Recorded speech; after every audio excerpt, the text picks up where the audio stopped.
Facebook Boxing Bros. Welcome to the show. Facebook Boxing Bros. The page that got the flow. Can you feel it? Our love for boxing, we cannot conceal it.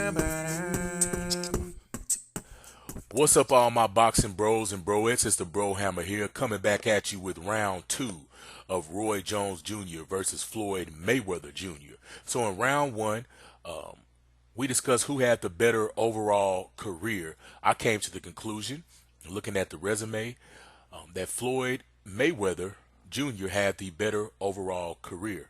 He has more Hall of Fame named fighters on his resume, and he never really had a steep decline like the great Roy Jones Jr. did when he went up to heavyweight and moved back down to light heavyweight. So in round 2 of Jones versus Mayweather, we're going to try to figure out who had the better prime, or as John, one of the Facebook Boxing Bros, put it, the highest peak. It's going to be a little tough to do because it does get a little subjective when you're looking at a fighter's prime, but I'm going to try to do my best to stick to facts and use facts to base my opinion of who had the better prime or peak out of Roy and Floyd. So let's go ahead and start with Floyd, and I want to throw out a few caveats here. You know, as a boxing fan, we always get the comments about, oh, Mayweather, excuse me, Mayweather, he waited till guys got old.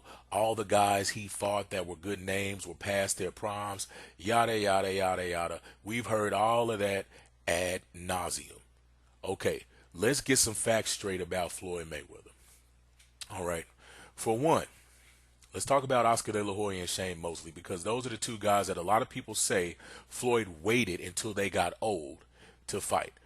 First of all, you casual, I'm talking to you. If the shoe fits, wear it. When Floyd was at 135 pounds, he called out Shane Mosley. He called out Oscar De La Hoya. When Shane Mosley was asked about fighting Floyd Mayweather, who said he would move up 2 weight classes to face Shane at 147 pounds, or possibly meet at 140, Shane told Larry Merchant that, oh, I have a toothache. I got to go get my tooth fixed. I can't worry about a fight right now. This is all recorded. You can search for it on YouTube. We've talked about this before. Oscar De La Hoya, when Floyd presented the fight to Bob Arum, said, hey, man, I want to fight De La Hoya. When he was at 135, De La Hoya was at 147.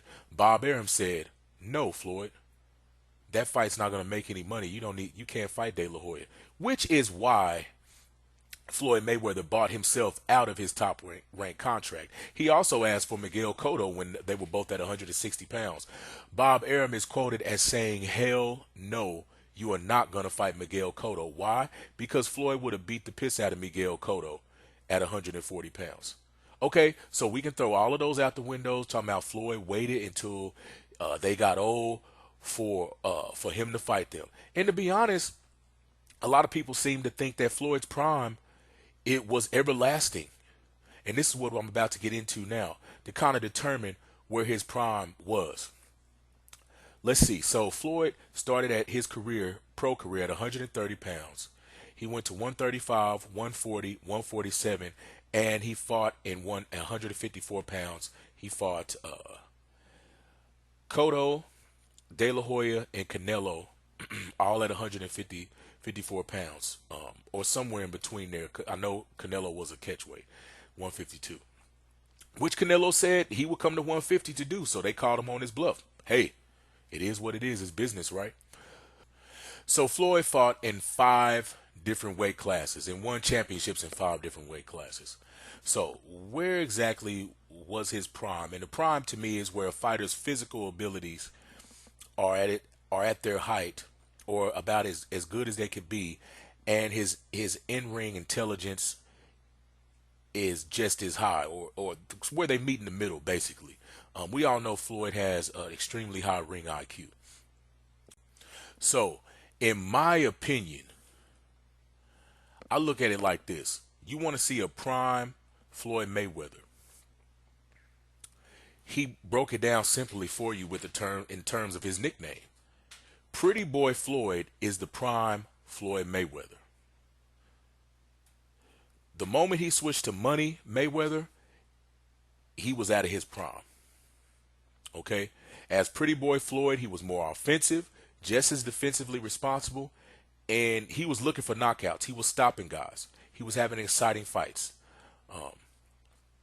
So, in my honest opinion, the last time we saw a prime Mayweather, he was on the tail end of his prime, was probably when he fought Juan Manuel Marquez, maybe Shane Mosley, maybe, but I'm gonna say it was Marquez. So that was 2009.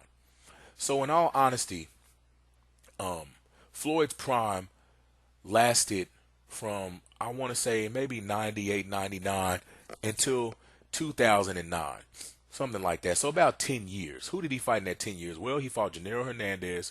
He fought Juan Manuel Marquez, Oscar De La Hoya, Ricky Hatton, Diego Corrales. Pretty good names. He was having some exciting fights. Now, this is where it gets interesting, is because was he the number one pound for pound fighter during that period of time, or was somebody else regarded higher than him? You also have to look at certain feats that were accomplished to really determine, okay, did he have a more stellar prime? Well, he moved up 4 weight classes or 5 weight classes, and he won championships in 5 weight classes. That is very, very impressive, and that is a feather in his cap. He was also the first person to stop and beat Ricky Hatton, Diego Corrales. That's pretty impressive as well. So someone might say, well, what do you mean, Mike? What you mean, BroHammer? I mean, Floyd was still beating top-notch guys when, he became Money Mayweather, so he was still in his prime then. No, that does not mean that. Bernard Hopkins was still beating top-notch guys in his 40s. That doesn't mean that he was in his prime. Basically, Max Kellerman made a good analogy in his video before the Mayweather-Pacquiao fight. He said, Floyd is not necessarily Mickey Mantle or Willie Mays, where he's just out of this world, otherworldly. You can't believe the things that he's doing. It's more so of he's more so of a Hank Aaron. He's not hitting 60, 70 home runs in a season, but he's consistently hitting 45, 50 home runs, and he's doing it for 20 years. He's Mr. Consistency. Floyd consistently fought at a high level once he got to that championship level. He consistently fought at that level, so that puts him in the conversation for the greats of all time. Just the fact that he lasted so long on the elite stage, he was able to do that. Now, he wasn't as exciting.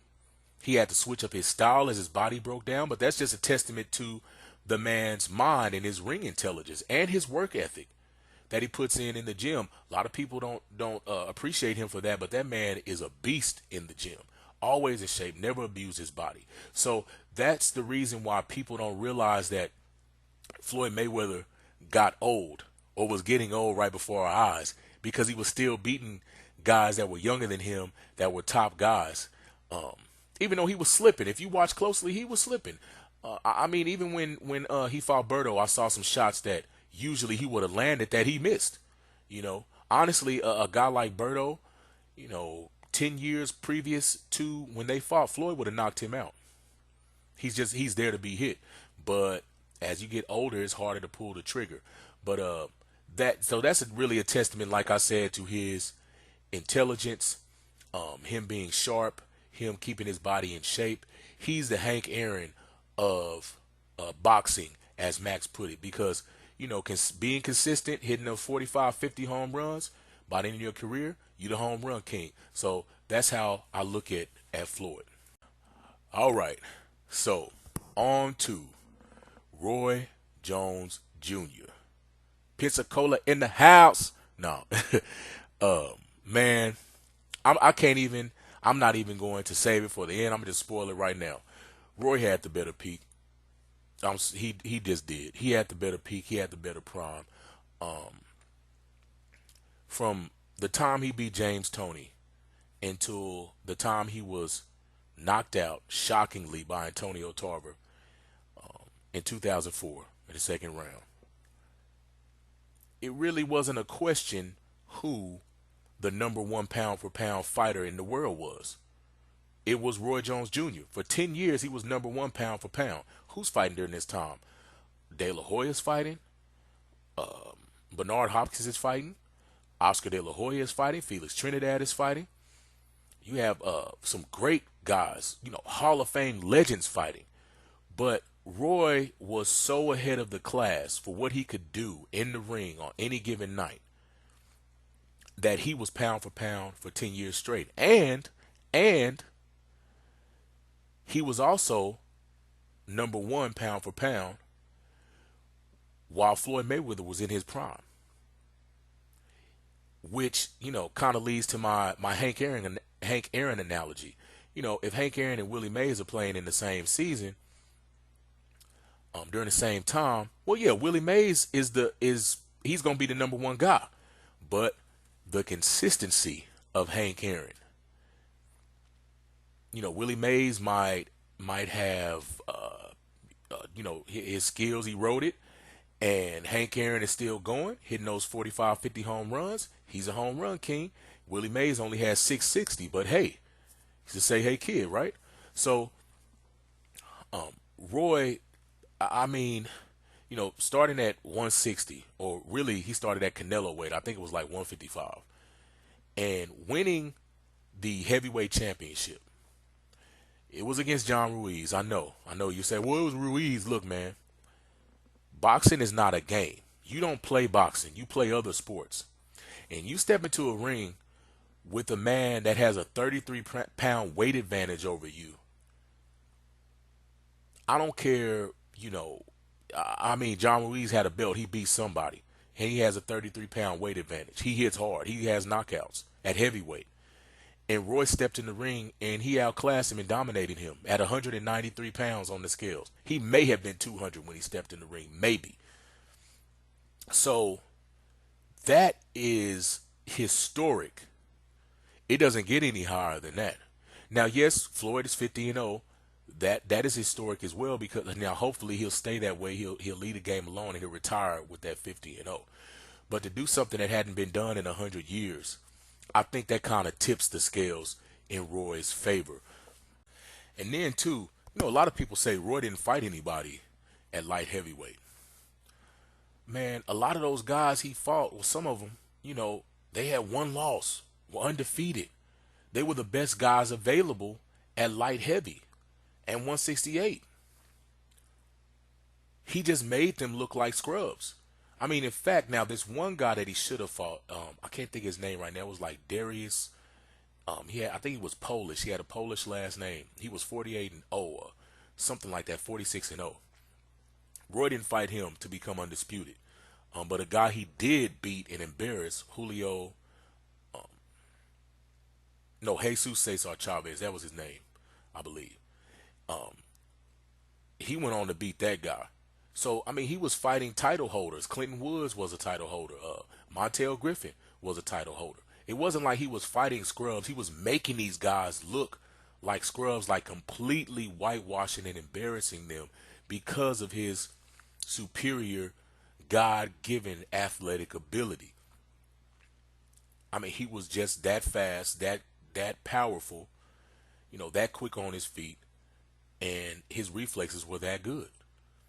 So you just guys have to keep in mind when I say this.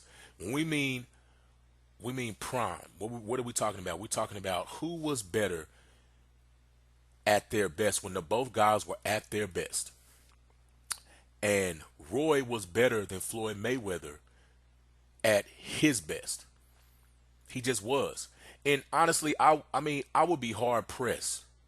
Think about this. Really think about it. Don't get biased. Don't get mad. We're not talking about the Roy that got knocked out by Antonio Tarver, that came down from heavyweight and was weight drained, whatever. I'm talking about the guy from 160, 168 to 174. From 90, 175 from 94 to 2003. It would be very hard to find. You would have to look through an entire history of boxing. You may be able to find one or two guys at those weight classes or close to them that you would favor on beating that version of Roy Jones Jr. I mean, there's no other ways to put it besides the fact he was just too much. He was just too much to overcome. You can be supremely skilled. The man, his hands were too fast. You couldn't hit him. He would go a year without losing a round. He was just that good.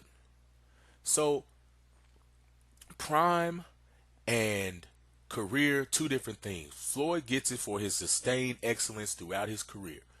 He was declining, but his ring intelligence and his technique, it carried him as he got older, as his physical abilities began to erode.